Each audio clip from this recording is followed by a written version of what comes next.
So good morning to my mighty Linc Lions. This is your friendly coach Desé. Just wanted to send a quick video to kind of circle back around from my visit last week.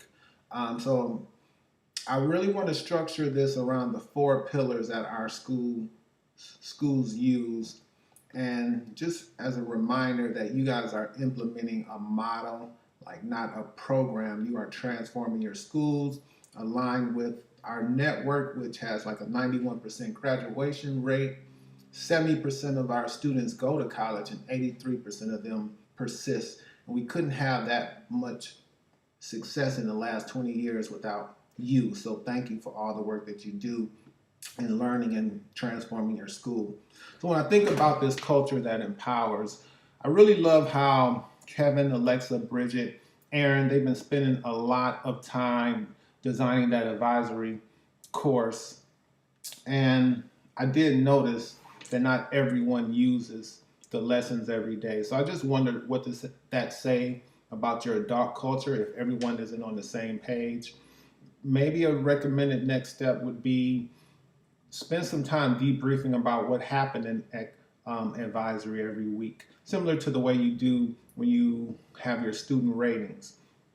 Create that course in Echo so everyone can have a derivative for advisory, so you could share lessons, and students might even be able to submit things through Echo.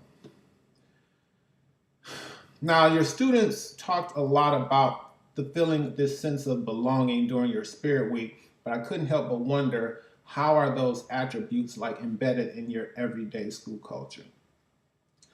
When I think about technology that enables, knowing Echo is an integral part of the model, that kids should be using agendas each day that drive their learning.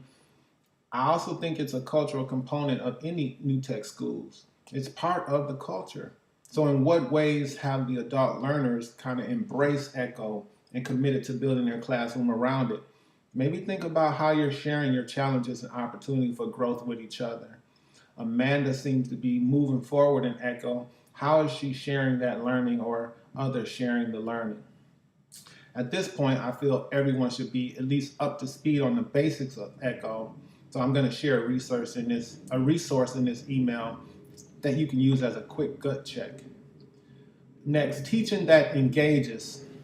Now, I will say in most classrooms, I witnessed more student engagement than I've ever seen in any other visit. I'm sure that's really just like a testament to the hard work that you put into designing and implementing the components of the model. But I also wondered about how our need to know is driving your daily instruction, and what roles are students playing in their groups, and how are you using contracts to organize those roles? And I also noticed, for various reasons, your school seems to have fallen back from your peer reviews, aka like critical friends group, which we know that there shouldn't be any project implemented to students if it hasn't been properly vetted. That's part of building your adult culture as well.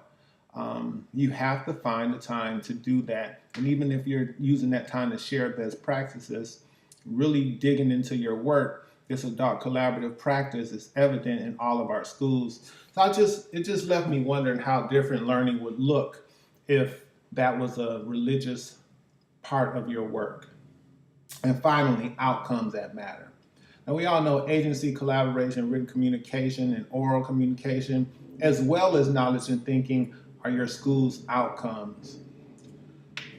But I think in order to help students really see how learning is different, grading must be different. I didn't see a lot of evidence of that there. So it made me wonder, what is your personal teaching philosophy for grading? Is it just like about turning stuff in, getting points?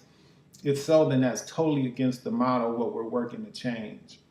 So I would recommend first enabling your grading outcomes in Echo. I showed Fran how to do it, and I know that John C knows how to do it. So, and Amanda as well, but not every, and once again, it's something else that everyone isn't doing, and it can't become part of the culture until everyone does it. I know that we all agreed months ago that we would start using Echo for grading, doing learning outcomes.